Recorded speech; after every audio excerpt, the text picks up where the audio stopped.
The marketing document, the resume, as you call it, has one job. That's it, one job. It's to get somebody to say, I need to talk to this person. The faster it does that, the better it is. Meaning, the longer I have to read your resume to make that conclusion, the worse your resume is. It's true. It's true. It's all about how fast can I get somebody to say I want to talk to this person or to be leaning that way. Meaning, whoa, I love that career profile. I'm squealing with glee internally.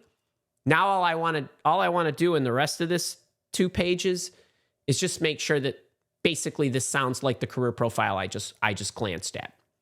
Cool? The faster it does that, the better it is. And if any of you say to me, well, Andy, if I have a career profile up at the top, isn't that something more that someone has to read? No. It's something that someone glances at for a few seconds that sets in their mind some breadcrumbs about you that give them pertinent information that now controls the narrative and the story of the rest of the stuff that I see. If there is no executive summary for me to look at, what do I have to do? I have to go into your professional work experience, and now I need to look through it. If I'm looking through your professional work experience, what am I doing? I'm trying to build your story for you. If I have to build your story, what does that take? Time. What do I not know? You. Now I'm taking longer to construct a more inaccurate story about you when you could have spent 5 seconds and given me what I needed, spoon-fed the way you wanted me to think about you. So anybody's, like when I open a resume and it doesn't have a summary, like my heart drops. It really does. It's like, ugh. I want you to remember that.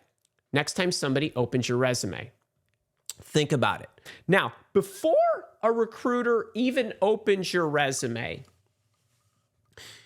there's a little thing that happens where the hiring official talks to the recruiter. Maybe they're doing it in person. Maybe they're doing it on a Zoomer, or maybe they're doing it via email.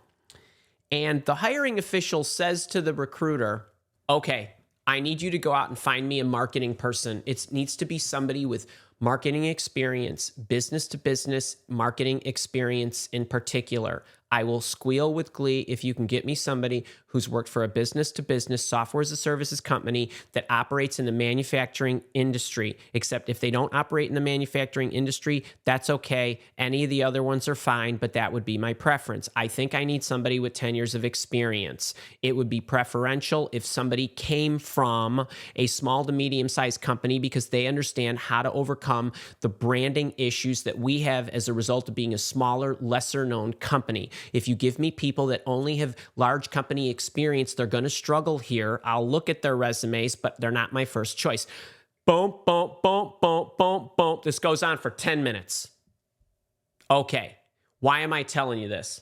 Because when a recruiter looks at your resume, they're not looking at what you are writing. They're looking at what the hiring official told them to look for. So what happens? I open up a resume. What do?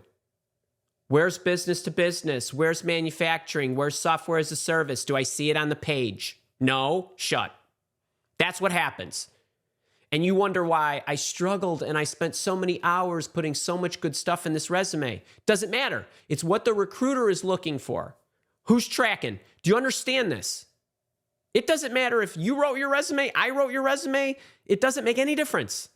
If you can't get the right stuff in the right places, because they're not just looking for keywords, they're looking for them in particular spots. That's why the career profile is so important, because you get to give them all in one spot. Give me I'm tracking in the chat. All right, so then what happens? So the recruiter, in their mind, they start with, okay, who are they? I need a verb-noun combo. Andy's a career coach. I coach people. I'm a senior project manager. I'm a senior IT project manager. I'm a business-to-business marketing professional. I'm a new product innovator. That kind of stuff. How experienced are you? I got 10 years. I got 20 years, 10 years in this particular forte, in this particular solution line, in this particular industry. Okay, what is it that you know best? You say, Andy, well, I'm targeting financial services companies and healthcare companies. You got 20 years of experience. Do you have any healthcare? No. You got financial services? Fine. When you go to the financial services companies, you say, I have 20 years of experience, 10 with the financial services company. When you go to the healthcare companies, you say, I've got 20 years of experience with these solution lines. Whatever markets you best. Tracking? Tracking. Okay, good. Then, where have they worked? Now I'm dropping down. I'm looking for small to medium-sized companies or maybe companies I don't know. But if I see Coca-Cola, Pepsi, all recognizable companies, Oracle, SAP, so on and so forth, I know that this person is probably not going to fit. So that's what I'm looking for. Maybe why'd they send this to me? Did they message me and say, I'm sending it to you because, or did they apply online for a particular position? They're asking themselves, where do you fit? And then, when are you available? They might not know this, or they might see that you're no longer employed. Either which way, if you're not employed, I know you're available immediately. If you're employed, we'll see where it goes. So this is really, really important that you understand that. All right, let's talk about the summary. How are we doing so far? If you're liking this, click the little thumbs up button on the YouTube channel if you're here with me live. If you're watching me on the recording, I just hope you're enjoying it so far. Okay, why do we want this? What is it? It gives the reviewer an easy to remember and an easy to understand picture of you. Again, you are controlling the narrative. You are controlling the story. You are getting that. You are introducing the spot. What's called technically, the technical term is the spotlight effect. You are shining the light on things you want them to see. That's what you're doing, as opposed to things you don't want them to see. It's a complete and aggregate summary. It gets the reviewer excited. It makes Coach Andy squeal with glee. It tells me the story you want to tell me. It sets my biases. Oh, 500 people, they must be able to run large projects. Those kinds of things. And for any of you that are still using objective statements, I don't think anybody is anymore. Hopefully you're not. But basically, the career profile is the leading indicator of where you want to go. I'm reading your background and I'm saying, oh, if this is the way they're describing themselves to me, this is what they want me to know because these are the kind of positions that they're interested in, right? Makes sense? Cool? All right. So that's that. Now, what's it look like? You don't have to even take notes right now because you all grab the resume content builder, of which this is in.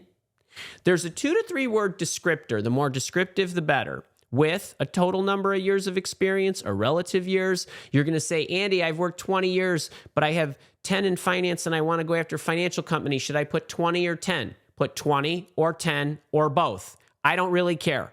If you want to say over 20 because, hey, I want somebody who's got a lot of experience because that person's going to bring more skill sets, then you say 20.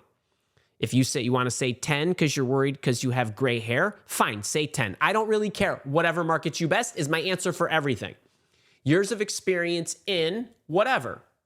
You know, I have 36 years of total experience. I have 9 years in career coaching. I have 9 years in offering job searching advice and leadership development advice for individuals, white collar professionals, 6-figure people, whatever. What kind of companies? Startups, mid-size, Fortune 50, Fortune 5, Fortune 500, Fortune 5000, Fortune 1000, Fortune 2, I don't really care. Something like that. And then, what is your major accomplishment? I've helped more than 100,000 people find new jobs.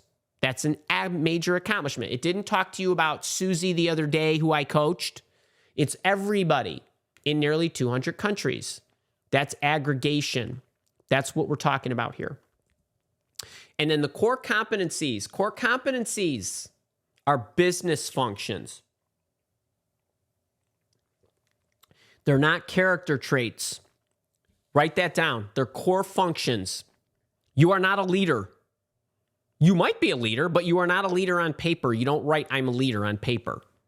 So I know cost-based accounting. I know customer relationship management. I know complex sales. I know software development lifecycle. These are business. I know budgeting, forecasting, those kinds of things, project management, information technology project management, construction project management, whatever it is that's specific to your field of expertise and the business functions you know. Think departments in your companies. It isn't, team management is fine and those kinds of things, but those are much more esoteric. I'm looking for your hard skills. For those of you that have technologies you want to identify here, then just say, technical expertise includes Java, C++, blah, blah, blah, whatever it is. You could list off a few of these. Fluent in 4 languages, including Mandarin, English, Spanish, French. You could do that if you want. Something like that. Educational credentials include MBA from Harvard. If that's a big deal, I would put that at the top. You say, Andy, well, I want to put my new shiny MBA at the top. That's where it goes. It doesn't have you don't have an education section if you're a professional. That goes at the bottom, meaning you don't have an education section at the top.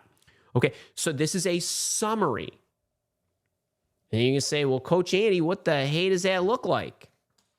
Well, here's a project manager, and I put in green kind of the variables. Just get the idea. Senior project manager with 10 years of experience implementing IT. Okay, great. They could have said senior IT project manager. That's fine too. Fortune 500 companies. Awesome. Financial services and healthcare. Great. Got the idea. They understand those industries. Full development software life cycle programs up to 2 million. They could say ranging from 500,000 to 2 million. They could say up to 2 million. I don't really care. It's just an example. And budget including team sizes of up to 25 people, or how about this? Somebody comes to me and say, well, Coach Andy, they want somebody who's managed projects of 50 people and I've only managed projects of 20 people. What do I do? So I don't know. Were there 30 other people in some way, shape, or form involved? Did you have vendors? Did you have stakeholders? Did you have the management team? Were you on the risk? Did you manage the risk management committee meetings, the steering committee meeting? What the hey did you do?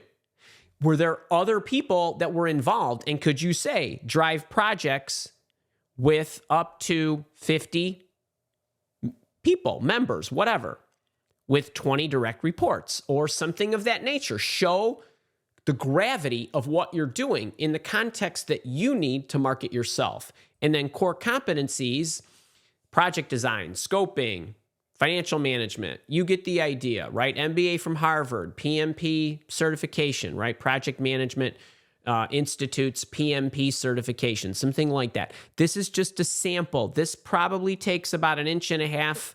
I think in my resume format, I measured it. You were able to give me answers to 10 questions in 1.5 inches.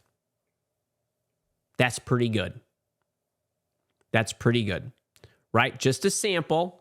I think I gave you another one in the resume content builder. All right. Good to go on the career profile. Kara, how we doing? This thing on still? How's the chat doing? If you're liking this, tell me you're loving it.